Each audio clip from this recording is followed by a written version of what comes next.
I'm your host and dictator, Alex Goldstein. Today's issue will be on war, or should I say, we aren't ridiculous, W-A-R. Now let's go to our first topic. Our great and powerful nation, the United States of America, has with no doubt the manliest military. We send them out onto the battlefield in air-conditioned bunkers. We have them with the most high-tech weaponry and surveillance. And I mean, we even ask for volunteers to come join the others out on the battlefield. There's no way that they can even be comparable to these Nubian people that existed in South Egypt 12,000 years ago who sent all their men onto the battlefield. Now, whoever even remotely thinks of comparing them is just un-American. We're now going to go live out into the countryside. We have some correspondents out there who have some interesting news from the Associated Press, or AP. Alright, go ahead guys, you are live. So, about this AP. If you're wondering why that guy looked like me, it's because that is my brother. My goodness, John. Moving on, our expenditures for our wars to spread liberty and democracy across all corners of the world are completely necessary, but some don't see it as that. I have Alan Grayson, a former congressman, standing by, and he's live via satellite. Go ahead, Alan, the floor is yours. And let me get to the point. The point is this: we're spending too much on the military. And by doing so, we're destroying our own economy, and it's been going on that way for quite a while. Wait, Mr. Grayson, you're telling people lies. There is no way military spending can undermine our economy. Let me give you some facts. We spend almost as much on our military as the rest of the world combined. We spent more on our military last year as a percentage of our GNP than we've spent in any year since 1991. Honestly, unless we're being invaded from Mars, there is no possible way to justify that kind of military expenditure, and it is destroying our economy. How can you even believe this would work? We could take the money that we spent last year, and we could give everybody their first $35,000 tax-free. No income tax at all. And we'd still have enough money left over to reduce the deficit if we simply ended the funding of the wars, $157 billion last year alone. Okay, what's your so-called plan with this $157 billion? What would that do, $157 billion? Well, do the math.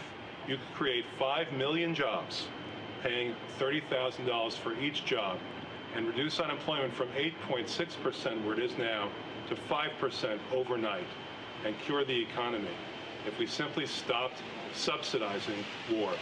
The answer to all of our problems, the answer to the economy, the answer to unemployment, the answer to a bad housing market, the answer to all the things that trouble us is peace. Okay, that is just straight hippie talk.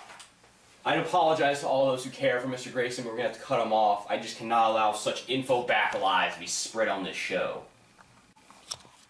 When we come back, we will have more talk about war in America here on America Report.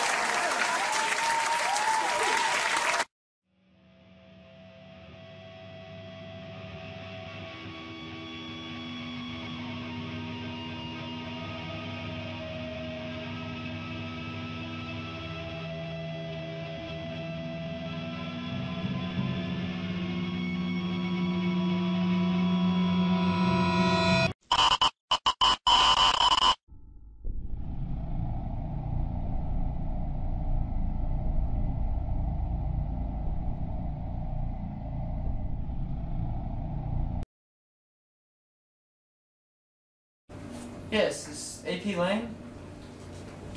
On hold? I feel like I'm living a lie. Can't even get college credit for this stupid Britlet. Well, guess what? You can get college credit for America. For me? AP Lang style. America! It's gonna be a legend. Wait for it. Dairy. Chris Hoffneck here again, and I'm here to tell you that if you want to take AP Lang, I want you to call 1-800-SAM-POW. That's 1-800-SAM-POW. Now, if you want to take Brit... Call now and we'll double the offer.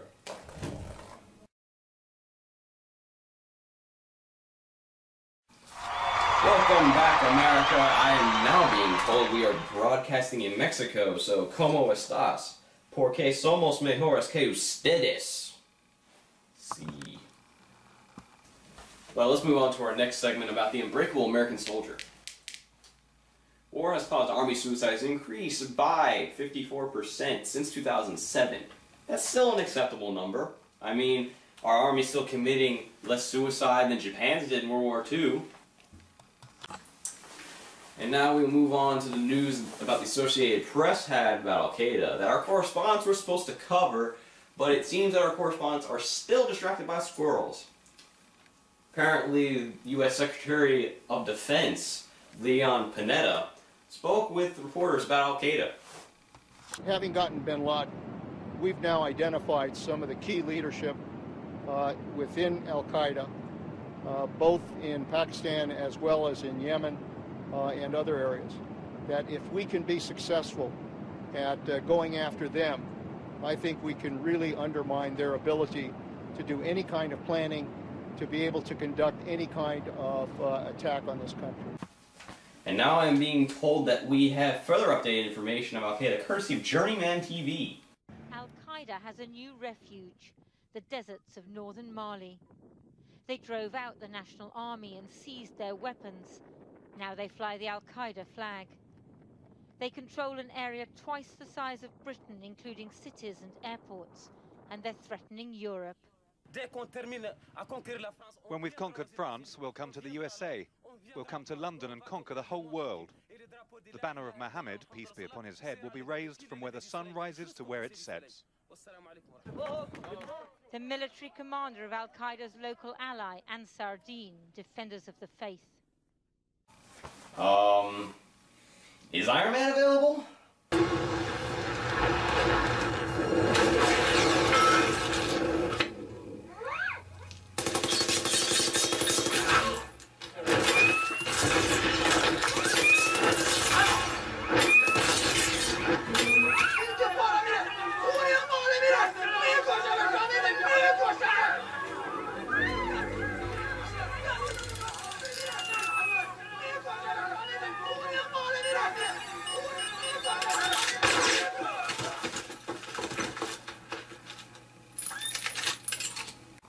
Problem solved.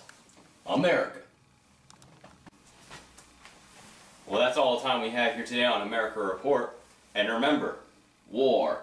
We aren't ridiculous. War's the greatest thing ever. America.